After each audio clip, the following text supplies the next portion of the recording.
नमस्कार, आप देख रहे हैं डीडी न्यूज। मैं हूं आंचल गुलाटी गुंबर। आगे बढ़ने से पहले एक नजर सुर्खियों की तरफ। राष्ट्रपति और प्रधानमंत्री आज ओडिशा दौरे पर। राज्य के विकास का लिखा जाएगा नया अध्याय। प्रधानमंत्री आज मयूरभंज में विभिन्न विकास परियोजनाओं का करेंगे उद्घाटन और शिलान्यास।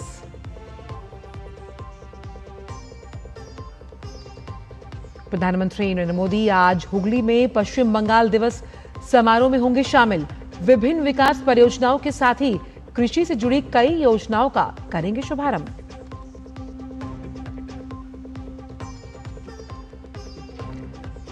नीट यूजी 2026 की रविवार को होने वाले री एग्जाम से पहले प्रशासन मुस्तैद। एनटीए का आज देश भर में मॉक ड्रिल।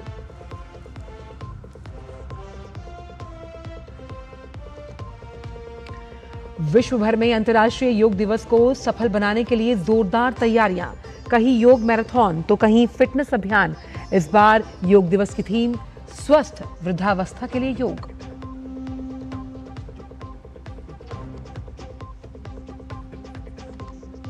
और खेल की खबरों में ब्राजील ने मौजूदा विश्व कप में दर्ज की पहली जीत। हेती को 3-0 से हराकर विश्व कप से किया बाहर। वहीं मेजबान अमेरिका ने नॉकआउट दौर में बनाई जगह। मोरक्को ने स्कॉटलैंड को हराया।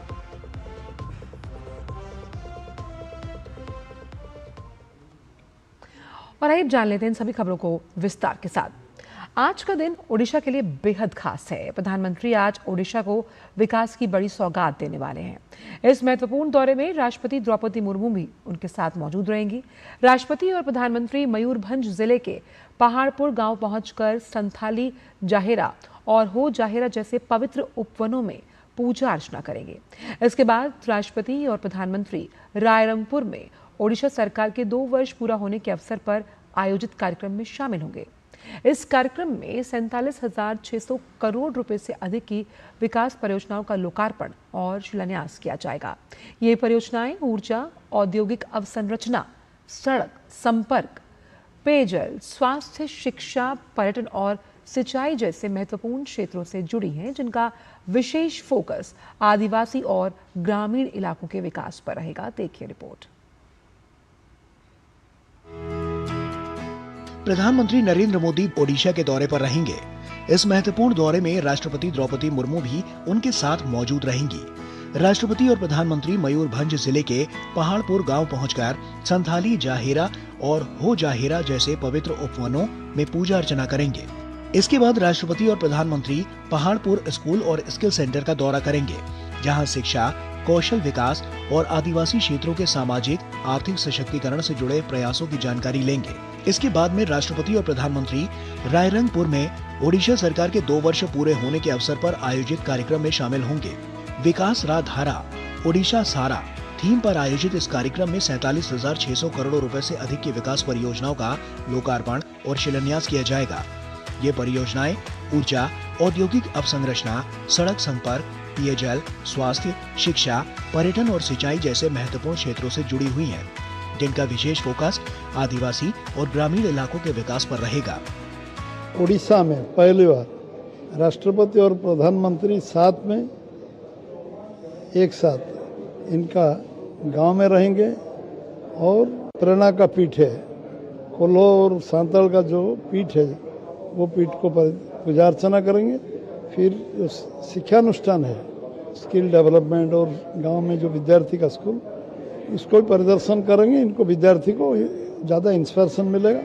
जिन प्रमुख परियोजनाओं का शिलान्यास किया जाएगा, उनमें 600 मेगावाट की अपर इंद्रावती पम्प्ड स्टोरेज परियोजना शामिल है। इसके अलावा बौद्ध में 300 बिस्तरों वाले जिला मुख्यालय अस्पताल भवन का उद्घाटन, साथ ही ओडिशा के विभिन्न जिलों में 24 अटल बस स्टैंड और 9 स्वचालित परीक्षण केंद्रों का भी उद्घाटन होगा।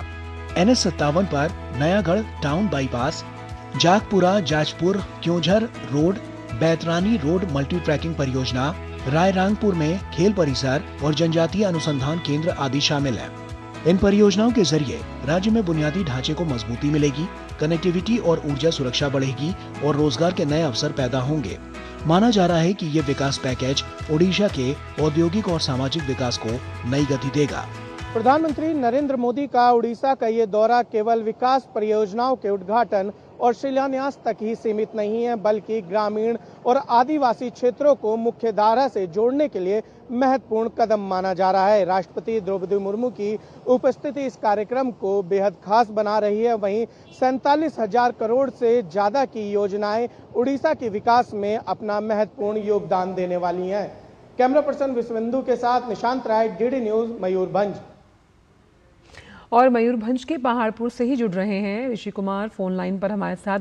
ऋषि, तो अगर बात की जाए विभिन्न सामाजिक, शैक्षिक और जनजातीय विकास के कार्यक्रमों के लिहाज से ओडिशा के लिए बड़ा दिन, क्योंकि आज प्रधानमंत्री वहां पर पहुंच रहे हैं। बिल्कुल, बहुत बड़ा दिन है और इस दिन को इस बात के लिए भी याद किया जाएगा कि देश के प्रधानमंत्री देश के राष्ट्रपति को उनके गाँव में जाकर उस दिन पर भेंटें देने के लिए पहुंचे, जिस दिन उनका जन्मदिन भी है।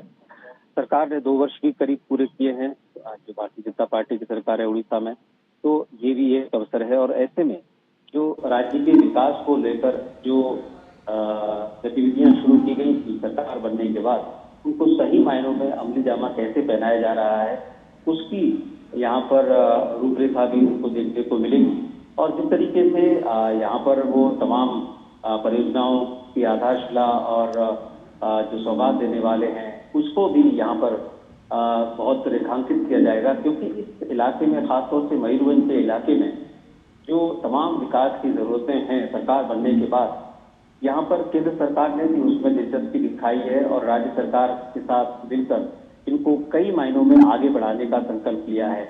अगर हम कल की बात करें तो कल राष्ट्रपति ने यहाँ के जो सब डिविजनल हॉस्पिटल है उसमें एम्स के साथ मिलकर जिस तरीके से यहाँ के लोगों के इलाज के लिए जो टेस्टिंग फैसिलिटीज और जो कैंप आयोजित किया, वो ये बताता है कि इस इलाके के लिए किस तरीके से केंद्र सरकार और राज्य सरकार मिलकर एक नए मापदंड स्थापित करना चाहती है, ताकि विकास की जो मुख्य धारा है उसमें शामिल होने वाले जो आदिवासी समाज के लोग हैं उनको भी ये महसूस हो कि जब उन्होंने एक नई सरकार, काफी लंबे समय से चली आ रही सरकार को हटाकर एक नई सरकार चुनी है, तो उस सरकार के नेतृत्व में किस तरीके से कामकाज हो रहा है। और खासतौर से शिक्षा को लेकर इस इलाके में ज्यादा जोर दिया जा रहा है। स्किल को लेकर आज यहाँ पर प्रधानमंत्री और राष्ट्रपति भी पहाड़पुर गांव में एक स्किल सेंटर के केंद्र पर विजिट करेंगे, साथ ही साथ स्कूल में भी विजिट करेंगे। और अगर हम रायरंग कुंड में ही बात करें, जो सब डिविजनल इलाका है, वहां पर भी अगर हम देखें तो तमाम स्कूल, चाहे वो सेंट्रल स्कूल हो या पीएमसी स्कूल हो, इनका यहाँ पर खोला गया है। और बड़ी तादाद में यहाँ पर जो युवा हैं उनको शिक्षित किया जा रहा है। और शिक्षा एकमात्र मूल मंत्र है किसी भी देश और समाज को आगे ले जाने के लिए। तो निश्चित तौर से इस इलाके में शिक्षा पर जोर देना, इंफ्रास्ट्रक्चर पर काफी ध्यान दिया जा रहा है, खासतौर से सड़कें या विद्युत आपूर्ति, जल आपूर्ति। इस इलाके को अगर हम देखें खासतौर से तो यह पहाड़ी इलाका है और यहाँ पर पीने के पानी की काफी समस्याएं देखी जाती थी, लेकिन अब सरकार की पुरजोर कोशिश है कि हर घर नल की जो योजनाएं हैं उसको यहाँ पर और ज्यादा प्रभावी तरीके से लागू किया जाए और लोगों को साफ पेयजल प्राप्त हो। जी। और साफ तौर पर कौशल विकास कैसे सामाजिक आर्थिक सशक्तिकरण की धुरी बन सकता है, उस लिहाज से भी आज का दिन काफ़ी अहम है, क्योंकि प्रधानमंत्री जो कौशल केंद्र है वहाँ पर भी जाने वाले हैं। तो हर हाथ को हुनर किस तरह से आपकी आजीविका का साधन हो सकता है? बिल्कुल, देखिए, इस आदिवासी पहाड़ी इलाके में जो कि इंटीरियर का इलाका माना जाता है, यहाँ के युवाओं को खासतौर से शिक्षा के साथ साथ एक ऐसे कौशल केंद्र की जरूरत थी जिससे कि उन्हें सीधे तौर पर रोजगार मिल सके। और यहाँ पर हमने देखा है कि जो कौशल केंद्र स्थापित किया गया है उसमें अभी फिलहाल 160 जो स्टूडेंट हैं उनकी कैपेसिटी है। उनके रेजिडेंशियल स्कूल है, ये कौशल केंद्र है, जिसमें कि लड़के और लड़कियां दोनों को हॉस्टल में फ्री ऑफ कॉस्ट रहने को मिलता है और ट्रेनिंग दी जाती है। साथ ही साथ यहाँ से प्लेसमेंट की भी सुविधाएं हैं और इनको उस तरीके से कौशल प्रशिक्षण दिया जाता है जिससे कि जो आधुनिक तरीके की जरूरतें हैं, जो फैक्ट्रियों में जरूरतें हैं, या कई बार हम देखते हैं कि खाड़ी के देशों में भी जो प्रशिक्षित युवाओं की जरूरत पड़ती है या उन्हें वहां मौका मिलता है, तो उस स्तर की यहाँ पर ट्रेनिंग केंद्र खोला गया है जिसमें कि उनको तमाम जो ऑपरेटर्स हैं वो उपलब्ध कराए जाते हैं। हर तरीके के टूल्स हैं वो यहाँ पर उपलब्ध हैं। और साथ ही साथ इसमें अगर हम देखें तो जो थ्योरी क्लासेस हैं उसको भी अरेंज किया जाता है। और कुछ छात्रों के साथ आज हम देखेंगे कि प्रधानमंत्री और राष्ट्रपति संवाद भी करेंगे क्लासरूम में। तो निश्चित तौर से ये जो कौशल केंद्र है राष्ट्रपति के गांव पहाड़पुर में, ये बहुत महत्वपूर्ण एक कदम है। और इसी तरीके के अगर कौशल केंद्र गांव के अलग अलग इलाकों में खोले जाएं तो निश्चित तौर से ग्रामीण इलाकों में और भारत के जो प्रशिक्षित युवाओं की जो इतनी मांग है उसको आपूर्ति करने में बहुत बड़ी सफलता मिली। और वही ऋषि, इस कार्यक्रम के दौरान हम देखेंगे कि ऊर्जा, संपर्क सुधार यानी कि कनेक्टिविटी के लिहाज से भी इस दौरे को बेहद अहम माना जा रहा है, क्योंकि पर्यटन, सिंचाई सहित प्रमुख ऐसे क्षेत्र हैं जहां पर इन परियोजनाओं का शिलान्यास किया जाएगा। उस लिहाज से भी कैसे ओडिशा की अगर बात की जाए तो वो विकास के पथ पर अग्रसर होगा, उस तरह से आज का दिन बेहद अहम। हाँ, जिस तरीके से इस इलाके में जो जरूरत है कनेक्टिविटी की, और अगर हम बात करें भुवनेश्वर से, ये इलाका तकरीबन 400 किलोमीटर के आसपास का है। और इस इलाके में इसी समय हमने खुद देखा है, आज से 10-15 साल पहले भी हमने विजिट के दौरान पर देखा था, सड़कें बहुत ज्यादा खराब हुआ करती थी, रात में ट्रेवल करना मुश्किल होता था। और जो कनेक्टिविटी है, टेलीकम्युनिकेशन की बहुत बड़ी समस्या हुआ करती थी, नेटवर्क नहीं होता था। आज बहुत सारी स्थितियां हैं जो काफी हद तक बदल चुकी हैं। और अगर हम नेटवर्क के हिसाब से देखें, टेलीकम्युनिकेशन के हिसाब से देखें, तो हर गांव में आज नेटवर्क है, इंटरनेट है। ये जो चीजें हैं, ये जो बदलाव है, ये बहुत महत्वपूर्ण है। और इससे युवाओं को न सिर्फ जानकारी मिलती है बल्कि पूरी दुनिया से कनेक्ट होने में बहुत बड़ी मदद मिलती है। क्योंकि आज के ग्लोबल एरा में अगर हम देखें तो सूचना क्रांति का जो दौर है, इसमें सूचनाओं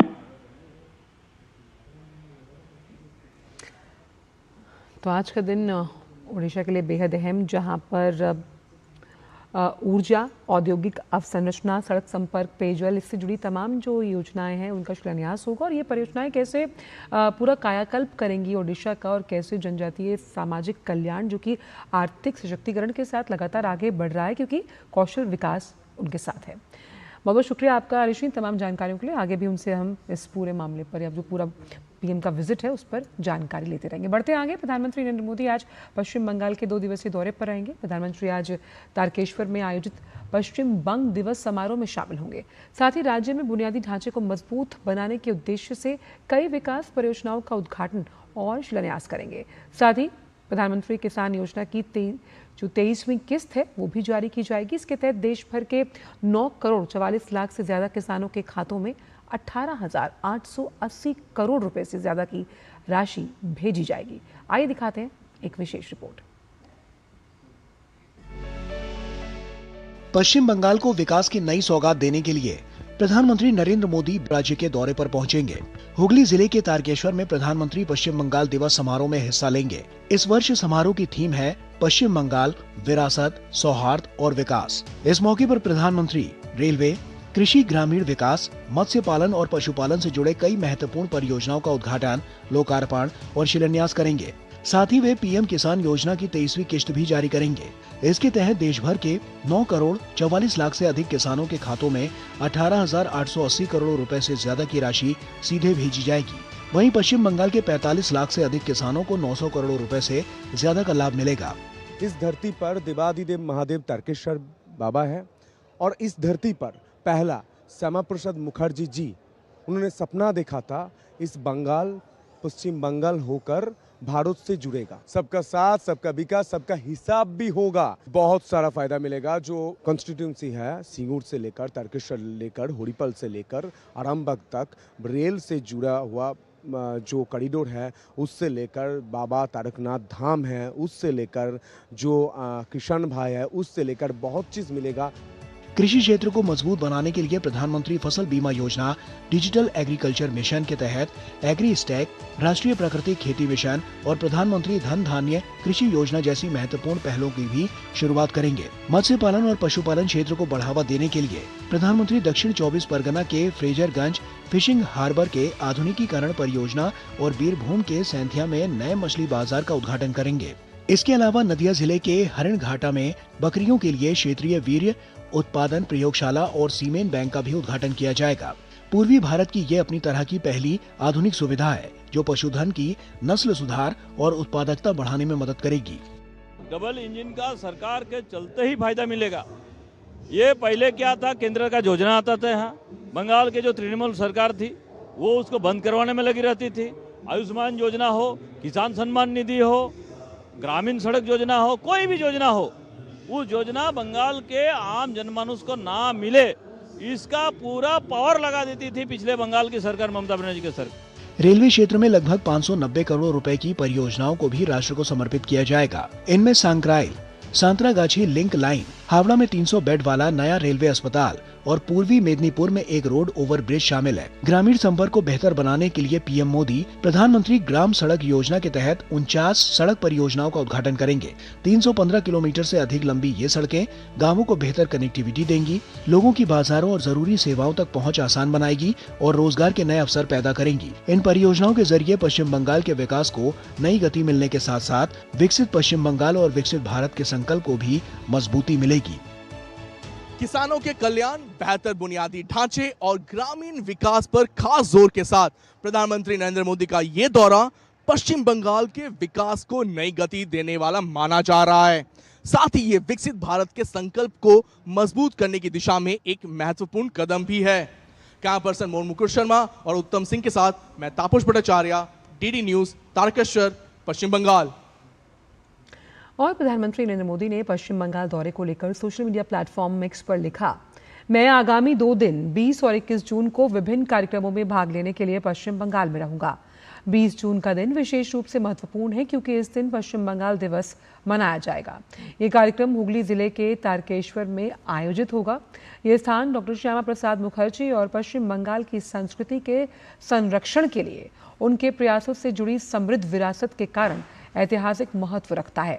तारकेश्वर में विभिन्न विकास परियोजनाओं का उद्घाटन भी किया जाएगा। 21 जून को कोलकाता में अंतर्राष्ट्रीय योग दिवस का कार्यक्रम जो है उसका आयोजन होना है। कोलकाता में इस आयोजन के होने से मुझे अत्यंत प्रसन्नता है।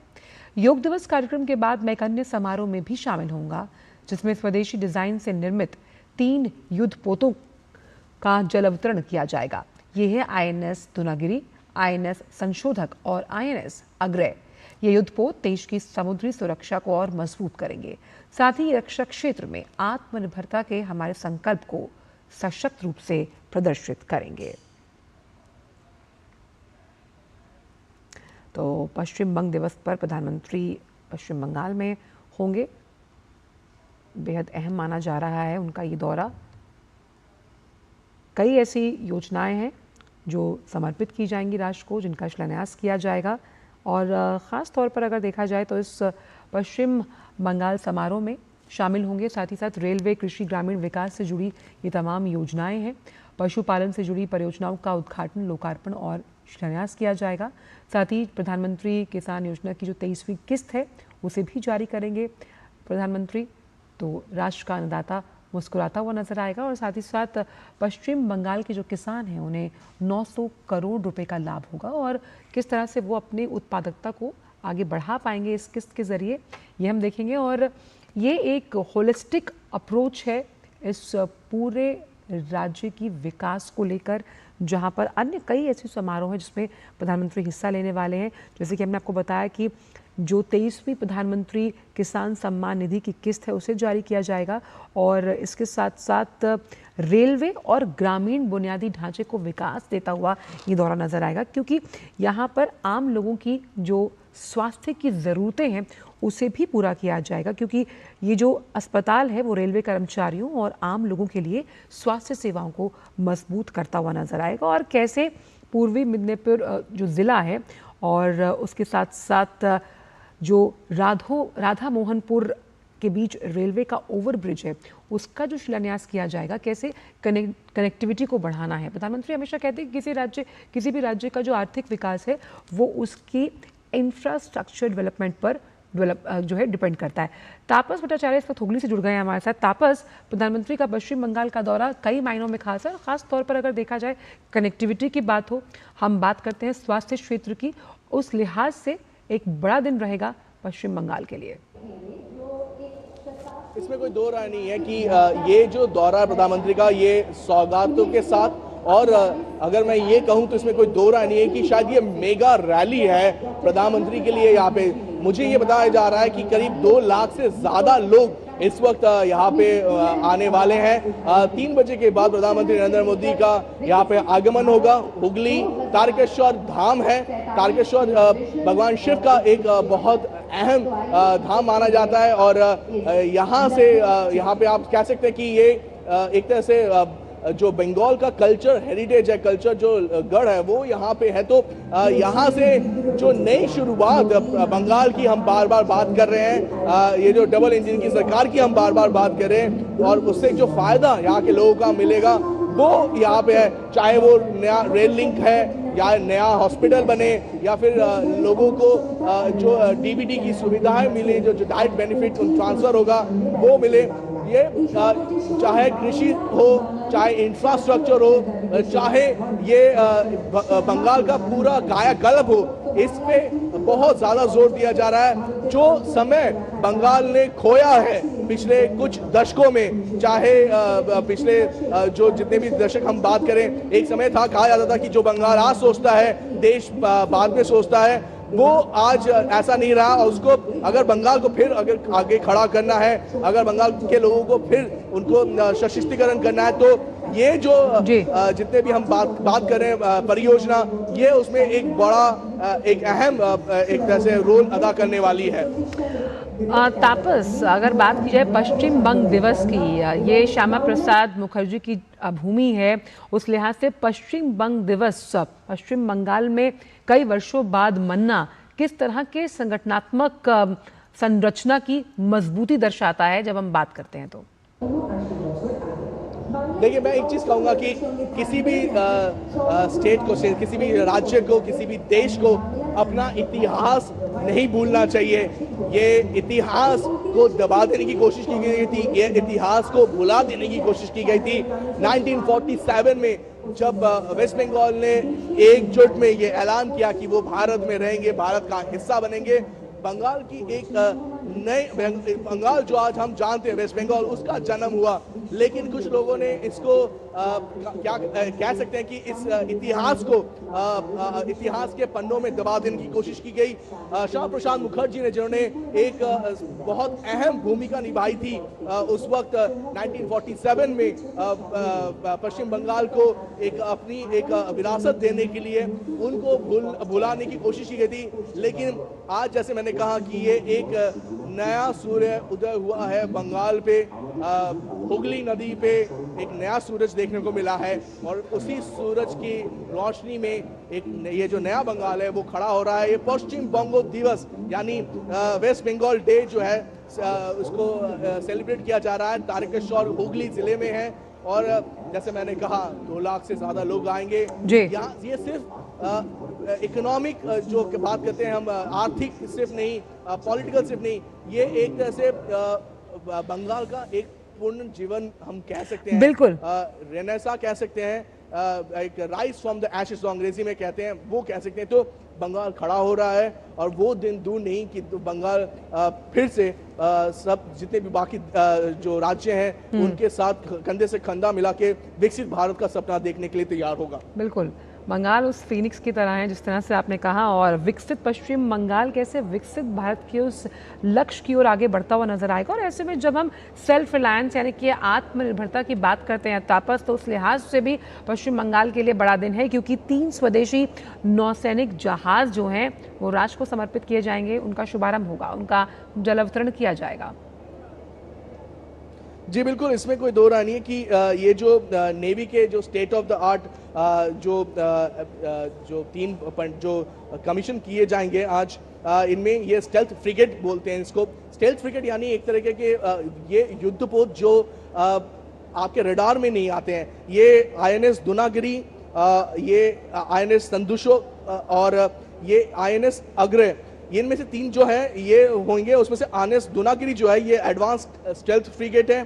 संदशोधक जो है ये सर्वे वेसल है। सर्वे वेसल यानी जो समुद्र में सर्वे करते हैं कि कहाँ पे क्या चीज़ें मिल सकती हैं। और INS अग्रय ये सबमरीन वॉरफेयर जो होता है, सबमरीन जो पनडुब्बियां हैं, वो जो समुद्र में गोता लगाती है, उनको ढूंढने में अहम भूमिका निभाती है। और सबसे अहम बात जो है, ये सारे जो तीनों के तीनों मैंने जो बात की है, ये तीनों श्यामा प्रसाद मुखर्जी पोर्ट जो है कोलकाता, वहाँ से इनकी शुरुआत होगी। और इसको डिज़ाइन, जैसे मैंने कहा, इसको डिज़ाइन किया था इंडियन नेवी के वॉरशिप डिज़ाइन ब्यूरो ने, और garden reach ship builders engineers Kolkata में इन्होंने इसको बनाया है।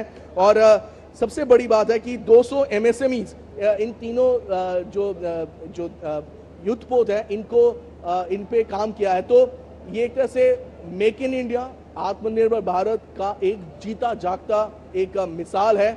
और हमें ऐसे युद्धपोतों की, ऐसे वेसल्स की सख्त से सख्त जरूरत है, क्योंकि भारत, अगर आप हमारा ज्योग्राफिक पोजीशन देखें, एक तरफ बे ऑफ बंगाल है, दूसरी तरफ इंडियन ओशन है, और उसके साथ हम ऐसे खाड़ी के जो स्ट्रेट्स हैं उन पे हमें ध्यान रखना पड़ता है। जैसे अभी स्ट्रेट ऑफ हॉर्मुज में हमने देखा कि जो ये ऐसे स्ट्रेट्स को काबू करता है, उसका जियोपॉलिटिकल जो दबदबा है वो बढ़ता है। तो वैसे ही भारत को एक ब्लू नेवी, एक ट्रू ब्लू नेवी बनने में स्ट्रेटेजिक इंपॉर्टेंस के लिए जिस तरह से ये जहाज हैं वो अपनी अहम भूमिका निभाते हुए नजर आएंगे। बहुत बहुत शुक्रिया आपका इन तमाम जानकारी को हमसे साझा करने के लिए। आगे भी आपसे हम इस बड़ी खबर पर अपडेट्स लेते रहेंगे। वक्त एक छोटे से ब्रेक का, आप देखते रहिए DD न्यूज़।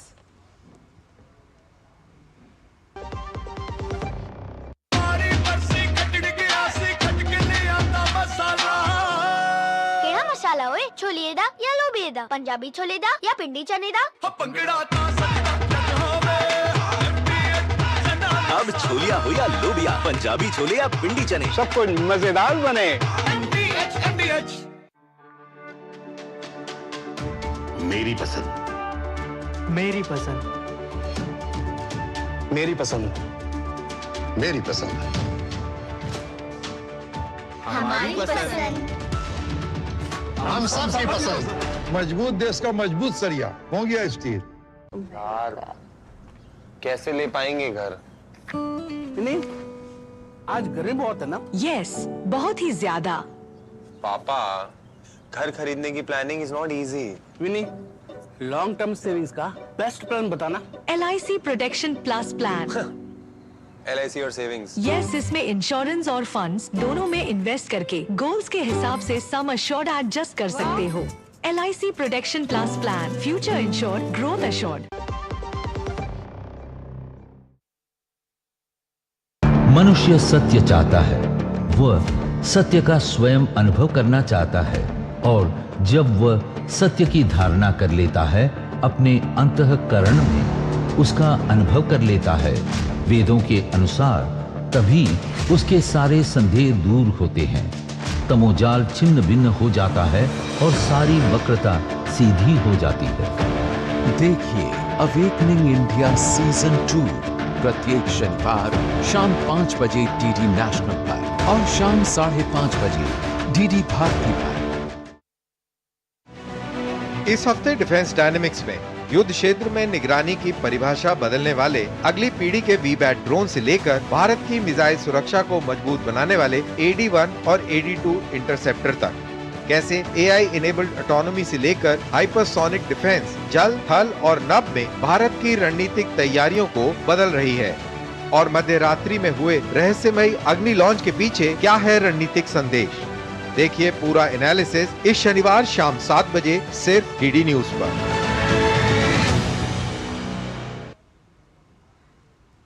ब्रेक के बस का स्वागत। बढ़ते आगे। नीट UG 2026 के री एग्जाम से पहले नेशनल टेस्टिंग एजेंसी आज देश भर में मॉक ड्रिल कर रही है। NTA के अनुसार ये एक सामान्य प्रक्रिया है। परीक्षा को सुरक्षित और पारदर्शी बनाने के लिए पुलिस, जिला प्रशासन और एजेंसियों के साथ मिलकर मल्टी लेयर सिक्योरिटी तैयार की गई। 21 जून को होने वाले एग्जाम में 22 लाख से ज्यादा अभ्यर्थी शामिल होंगे। वहीं प्रशासन ने भी एग्जाम की तैयारियों को लेकर पुख्ता इंतजाम किए हैं। राजस्थान के अजमेर से ASP हिमांशु झांगिड़ ने कहा, नीट परीक्षा को लेकर तैयारी पूरी की जा चुकी है। पुलिसकर्मियों को निर्देश दे दिए गए हैं। सजगता बरतते हुए सभी नियमों का पालन करते हुए नीट परीक्षा को संपन्न कराया जाएगा।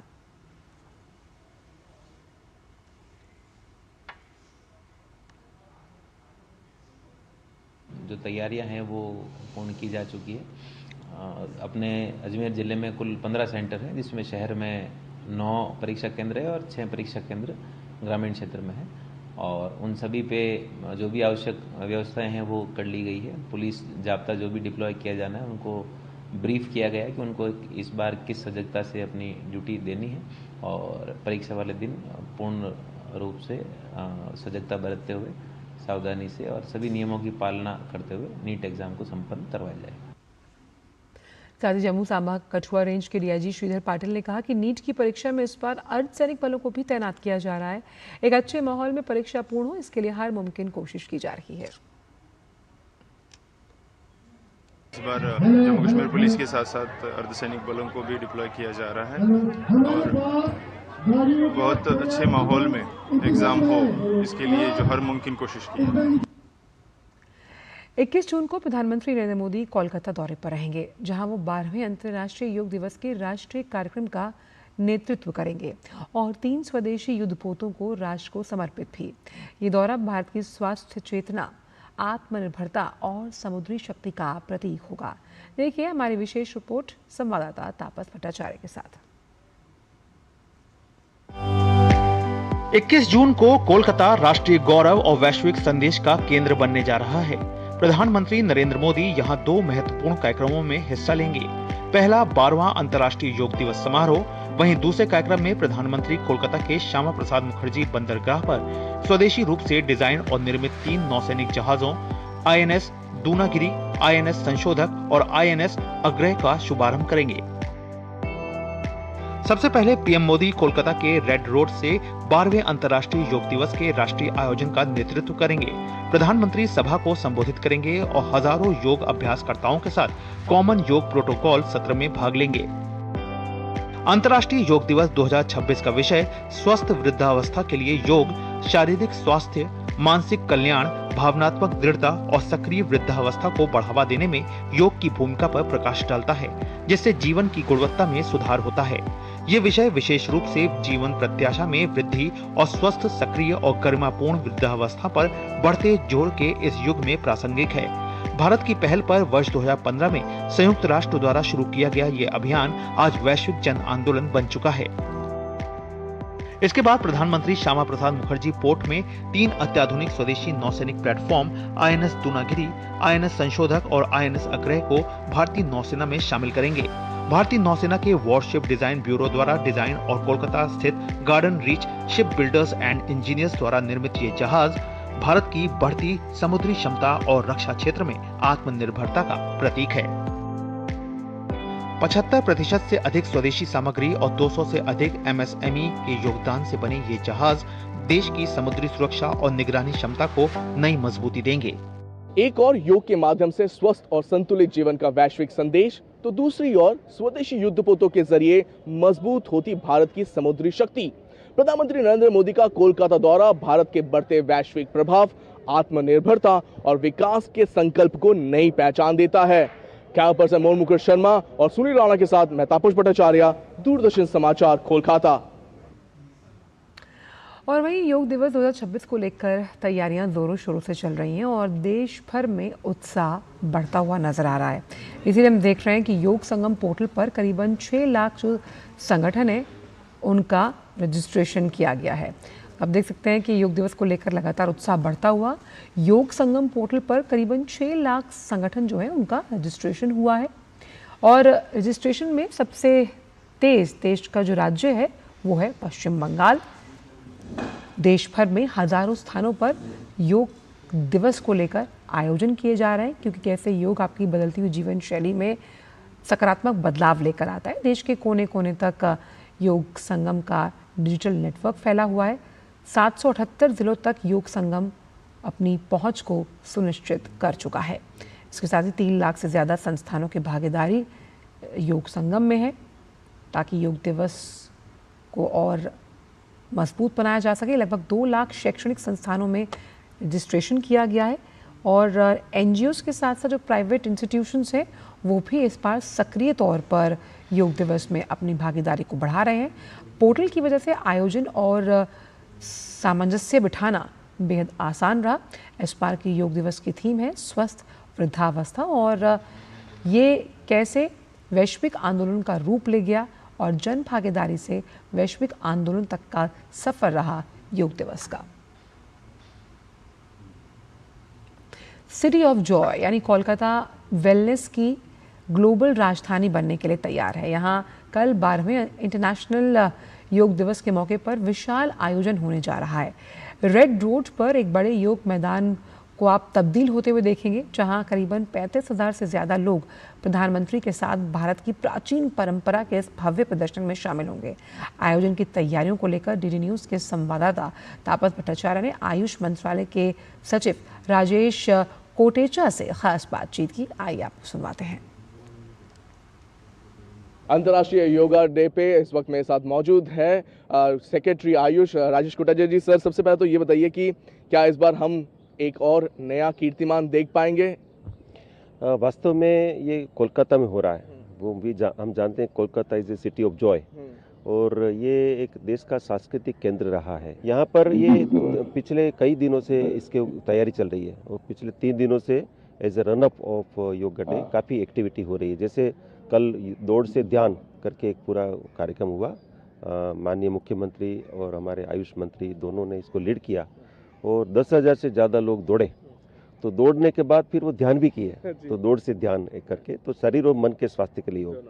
और आज 500 बोट हुगली में रहेगी एक साथ और वो एक साथ वहाँ पर योग का निदर्शन करेंगे, कल सुबह भी करेंगे। आज एक बड़ा कार्निवल हो रहा है और एक बड़ा ड्रोन शो हो रहा है योग थीम के बेस के ऊपर।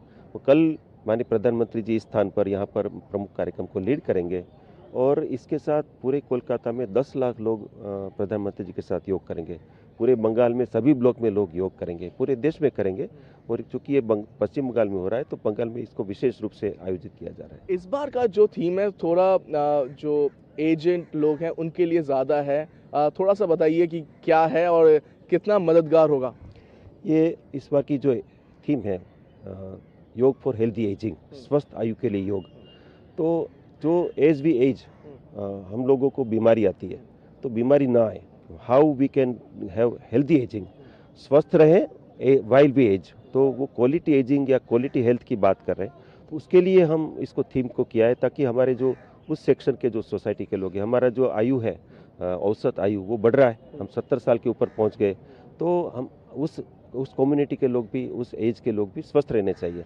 तो योग उनके लिए, उसको अपने क्यूरेट किया है। विदेश से भी लोग योगा करेंगे, सब जगह से आप लोग कोऑर्डिनेट कर रहे हैं। क्या इस बार हम एक्सपेक्ट कर रहे हैं कि पिछली बार का रिकॉर्ड जितने लोगों ने किया था वो तोड़ पाए? निश्चित रूप से हो जाएगा। तो ये थे सेक्रेटरी आयुष, कहते नया रिकॉर्ड तैयार होने जा रहा है कोलकाता से। कोलकाता एक बार फिर सुर्खियों में है, कोलकाता एक बार फिर योग और यहाँ पे जितने भी लोग बात कर रहे हैं कि आयुष मिनिस्ट्री से कि कहीं ना कहीं योग और कोलकाता का एक बहुत गहरा नाता है, वो इस बार यहाँ पे देखने को मिलेगा। कैमरा पर्सन सुनील राणा के साथ मैं तापस भट्टाचार्य, दूरदर्शन समाचार, कोलकाता। और पश्चिम बंगाल सरकार में मंत्री दिलीप घोष खड़गपुर में गीता पाठ और योग कार्यक्रम में शामिल हुए। इस अवसर पर उन्होंने योग के बढ़ते वैश्विक महत्व और उसके प्रसार को लेकर अपनी बात रखी। कार्यक्रम के दौरान दिलीप घोष ने कहा कि प्रधानमंत्री नरेंद्र मोदी द्वारा अंतर्राष्ट्रीय योग दिवस के अवसर पर आयोजित कार्यक्रमों में भागीदारी से योग के प्रति जागरूकता और बढ़ेगी। उन्होंने ये भी उल्लेख किया कि योग केवल शारीरिक अभ्यास नहीं बल्कि मानसिक शांति और जीवन संतुलन का माध्यम है। योगा तो देश में 200 से, दुनिया में 200 से ज़्यादा देशों में हो रहा है, सारा देश में हो रहा है। बंगाल में सरकार इसको स्वीकृति नहीं दी थी तो लोगों ने सरकार को हटा दिया और आप खुशी से योगा का अभ्यास कर रहे हैं। माननीय प्रधानमंत्री जी खुद योगा दिवस के लिए बंगाल आ रहे हैं नेतृत्व करने के लिए, और आज पश्चिम बंगाल दिवस के रूप में मनाया जाएगा 20 जून। माननीय प्रधानमंत्री उपस्थित रहेंगे। अंतर्राष्ट्रीय योग दिवस से पहले देश भर में योग को लेकर उत्साह का माहौल है और इसी क्रम में उत्तर प्रदेश की राजधानी लखनऊ के केडी सिंह बाबू स्टेडियम में विशेष योग शिविर का आयोजन किया गया, जिसमें प्रदेश के उप मुख्यमंत्री ब्रजेश पाठक ने हिस्सा लिया। इस अवसर पर उन्होंने लोगों से योग को अपने दैनिक जीवन का हिस्सा बनाने की अपील की। अंतर्राष्ट्रीय योग दिवस से पहले देश भर में योग को लेकर जागरूकता अभियान तेज हुआ है। इसी कड़ी में राजस्थान के मुख्यमंत्री भजनलाल शर्मा ने जयपुर स्थित मुख्यमंत्री आवास पर महिला पुलिस पेट्रोलिंग यूनिट की कर्मियों के साथ योग अभ्यास किया। इस विशेष कार्यक्रम का उद्देश्य शारीरिक स्वास्थ्य को बढ़ावा देना, पुलिस कर्मियों सहित आम नागरिकों को योग तथा नियमित फिटनेस को अपने दैनिक जीवन का हिस्सा बनाने के लिए प्रेरित करना था।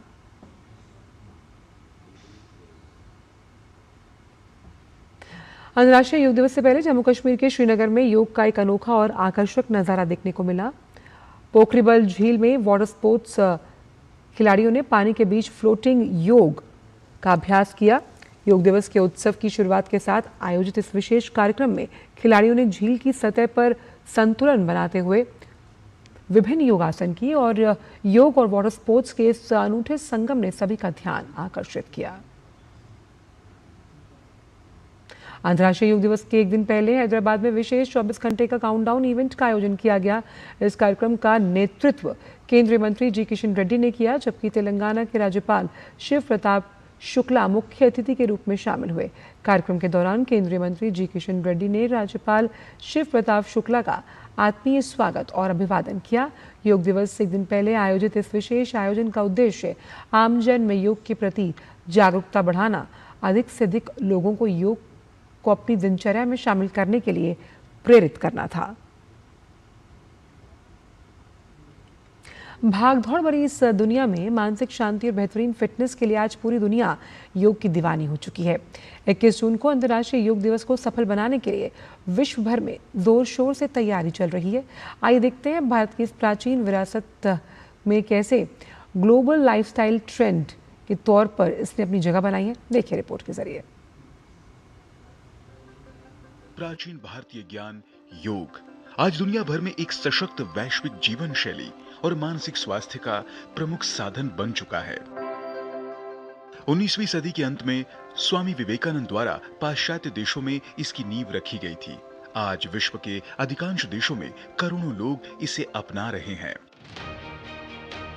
अंतर्राष्ट्रीय योग दिवस की तैयारी राष्ट्रीय और अंतर्राष्ट्रीय स्तर पर जोर शोर से की जा रही है। कई देशों में योग दिवस को सफल बनाने के लिए कई जगहों पर सामूहिक रूप से योगाभ्यास किए जा रहे हैं। अमेरिका, फ्रांस सहित कई देशों में अंतर्राष्ट्रीय योग दिवस को सफल बनाने के लिए बड़े स्तरों पर योगाभ्यास का आयोजन किया जा रहा है, जिसमें काफी संख्या में सभी उम्र के लोग भाग ले रहे हैं। न्यूयॉर्क का टाइम्स स्क्वायर हो या फ्रांस का एफिल टावर, जगहें बदल रही हैं, चेहरे बदल रहे हैं, लेकिन जो नहीं बदल रहा वह है योग की मुद्राएं। वर्तमान में दुनिया के करीब 200 देशों में 2 अरब से ज्यादा लोग नियमित रूप से योग कर रहे हैं। साल 2014 में जब संयुक्त राष्ट्र ने 21 जून को अंतर्राष्ट्रीय योग दिवस घोषित किया, तब किसी ने नहीं सोचा था कि यह इतनी जल्दी दुनिया की जीवन शैली बन जाएगा। अब योग सिर्फ मैच तक सीमित नहीं है, यह एक बहुत ही बड़ी ग्लोबल इकोनॉमी बन चुका है। दुनिया भर में योग का बाजार 100 अरब डॉलर को पार कर गया है। विदेशी बाजारों में योग के कपड़े, मैट और मोबाइल ऐप्स की बाढ़ आ गई है। इतना ही नहीं, विदेशी कंपनियों में अब कॉर्पोरेट योग का चलन तेजी से बढ़ा है। गूगल, एप्पल और माइक्रोसॉफ्ट जैसी कंपनियां अपने कर्मचारियों की कार्य क्षमता बढ़ाने और डिप्रेशन से बचाने के लिए दफ्तरों में ही योग सत्र आयोजित करवा रही हैं। भारत सरकार ने भी विदेशी नागरिकों के लिए विशेष ई आयुष वीजा की शुरुआत की है, जिससे मेडिकल टूरिज्म और हील इन इंडिया के विजन को नए पंख मिले हैं। योग ने दुनिया को सिखाया है कि सेहत सिर्फ दवाओं से नहीं, बल्कि सही जीवन शैली से मिलती है। इस वर्ष के 12वें अंतर्राष्ट्रीय योग दिवस की थीम स्वस्थ वृद्धावस्था के लिए योग रखी गई है, जो उम्र बढ़ने के साथ शारीरिक और मानसिक स्वास्थ्य को बनाए रखने में योग की वैश्विक प्रासंगिकता को दर्शाती है। आज की इस भागदौड़ भरी जिंदगी में अगर कुछ सुकून की जरूरत है, तो ये सिर्फ योग और ध्यान के जरिए मुमकिन है। योग के द्वारा जहां हम शारीरिक सौष्ठव, मानसिक विकास को प्राप्त करते हैं, वहीं ध्यान के जरिए अपने अंदर की ऊर्जा को प्रवाहित कर प्रेम, करुणा, धैर्य, उदारता और क्षमा जैसे गुणों का विकास कर सकते हैं। गिरीश मिश्रा की report, DD news.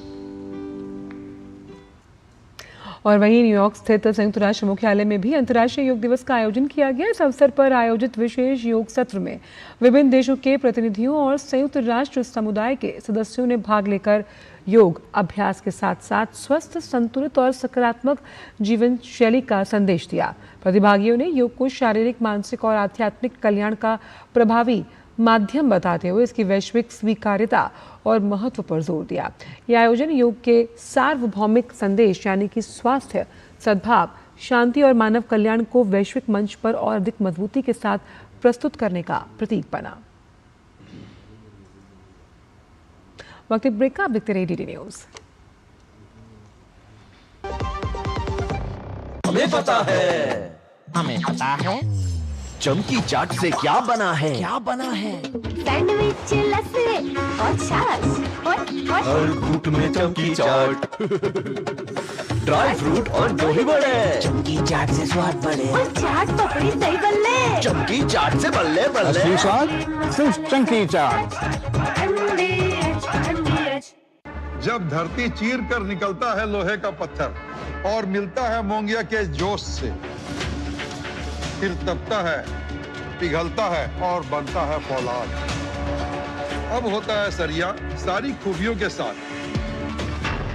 Mongia steel, मजबूत देश का मजबूत सरिया। पढ़ता है, खेलता है, झूलता उछलता है, दौड़ता कभी कभी दौड़ कराता है, आगे आगे बढ़ता है इंडिया, अमूल दूध पीता है इंडिया। ब्रेक के बाद सभी का स्वागत। री-नीट यूजी परीक्षा 21 जून यानी कल होने जा रही है, लेकिन उससे पहले एक भ्रामक वीडियो सोशल मीडिया पर वायरल हो रहा है जिसमें री-नीट यूजी 2026 के बुकलेट का पैकेट खोला जा रहा है। पीआईबी फैक्ट चेक ने इन दावों को फर्जी बताते हुए स्पष्ट किया कि छात्र री-नीट पेपर लीक के फर्जी दावों के झांसे में न आए। पीआईबी के मुताबिक वीडियो में दिखाए गए पैकेट में आधिकारिक नीट परीक्षा बुकलेट के साथ आने वाले जरूरी ओएमआर उत्तर पुस्तिका में शामिल नहीं है। इसके अलावा वीडियो में कई स्पष्ट विसंगतियां भी हैं। सरकार ने साफ किया कि किसी भी व्यक्ति, संस्थान या प्लेटफॉर्म के पास परीक्षा से पहले नीट 2026 के प्रश्न पत्र तक पहुंच नहीं होती है। सरकार के मुताबिक री-नीट 2026 का प्रश्न पत्र लीक नहीं हुआ और परीक्षा तय कार्यक्रम के तहत आयोजित की जा रही है। वहीं राष्ट्रीय परीक्षा एजेंसी ने भी छात्रों को सतर्क किया और उनसे अपील की कि वो इस तरह के भ्रामक दावों, पीडीएफ या अफवाहों पर बिल्कुल ध्यान न दें।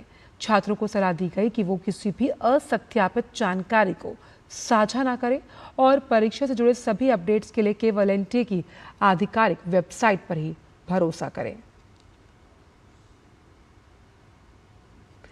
विदेश मंत्री एस जयशंकर ने इंडिया यूएस फोरम 2026 में हिस्सा लिया। इस दौरान उन्होंने भारत और अमेरिका के रिश्तों पर बात की। उन्होंने कहा कि दोनों देशों के बीच कई क्षेत्रों में साझेदारी लगातार मजबूत हो रही है, लेकिन इसके साथ कुछ चुनौतियां और जटिलताएं भी हैं। जयशंकर ने यह भी कहा कि जैसे जैसे भारत आगे बढ़ेगा, उसके हित भी बढ़ेंगे और ज़्यादा विविध होंगे।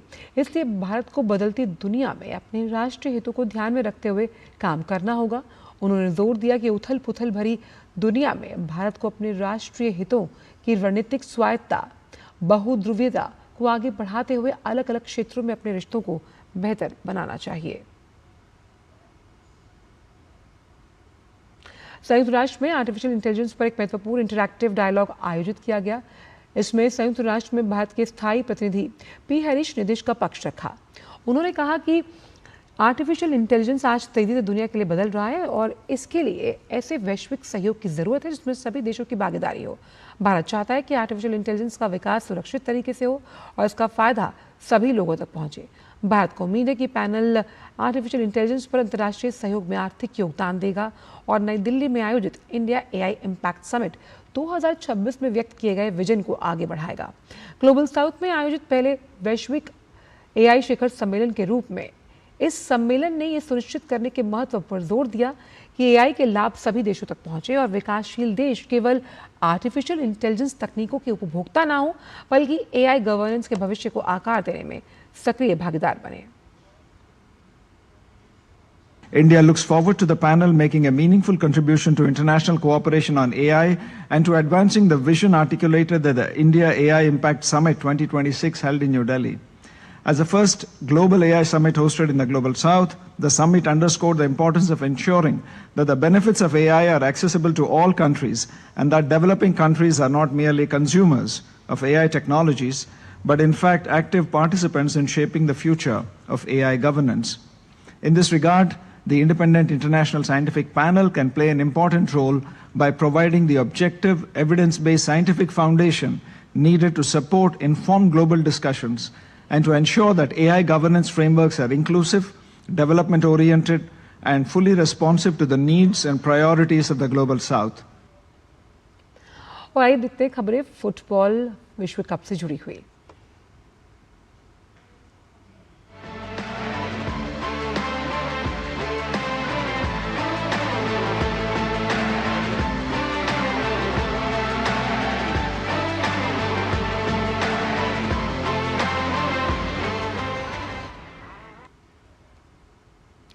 तो फीफा विश्व कप 2026 के ग्रुप डी मुकाबले में अमेरिका ने ऑस्ट्रेलिया को 2-0 से हराकर लगातार दूसरी जीत दर्ज की और राउंड ऑफ 32 में अपनी जगह पक्की कर ली। टूर्नामेंट के 32वें मैच में अमेरिकी टीम ने शुरुआत से आक्रामक खेल दिखाया और पहले हाफ में ही 2 गोल दागकर मुकाबले पर अपनी पकड़ को मजबूत किया। पहला गोल ऑस्ट्रेलिया के कैमरन बर्गस ने 11वें मिनट में आत्मघाती गोल के रूप में किया। इसके बाद दूसरा गोल 43वें मिनट में एलेक्स फ्रीमैन ने दागकर स्कोर 2-0 कर दिया। इसके बाद अंत तक मैच में एक भी गोल नहीं हो पाया और जीत अमेरिका ने एक तरफा करने में सफलता पाई। फीफा विश्व कप 2026 के ग्रुप सी में हुए मुकाबले में ब्राजील ने हेती को 3-0 से हरा दिया। ब्राजील ने शुरुआत से ही मैच पर दबदबा बनाए रखा, आक्रामक खेल का प्रदर्शन करते हुए 3 गोल दागे। इस जीत के साथ ब्राजील ने नॉकआउट दौर की उम्मीदों को मजबूत किया, जबकि हेती को लगातार दूसरे मैच में हार का सामना करना पड़ा। अब ब्राजील की नज़र अगले मुकाबले में स्कॉटलैंड के खिलाफ जीत पर होगी। और फीफा के फिगर पर बात करने के लिए इस वक्त गौरव जुड़ गए हैं हमारे सहयोगी। गौरव, आज क्या कुछ खास होने वाला है जब हम बात करते हैं फुटबॉल फीवर से जुड़ी हुई, यानी कि फीफा?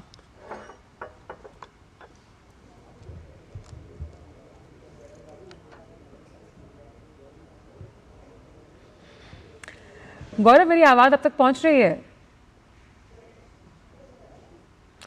चलिए गौरव से दोबारा संपर्क साधेंगे। तो फीफा की अगर बात की जाए तो फीफा विश्व कप 2026 कई उलटफेर के साथ हम देख रहे हैं और फीफा को उलटफेर से जुड़ा ही खेल माना जाता है। जैसे कि हमने देखा कि कैसे मेक्सिको कल पहली टीम बनी नॉकआउट दौर में पहुंचने वाली, और वहीं ग्रुप डी के मुकाबले में अमेरिका ने ऑस्ट्रेलिया को 2-0 से हराकर लगातार दूसरी जीत दर्ज की है।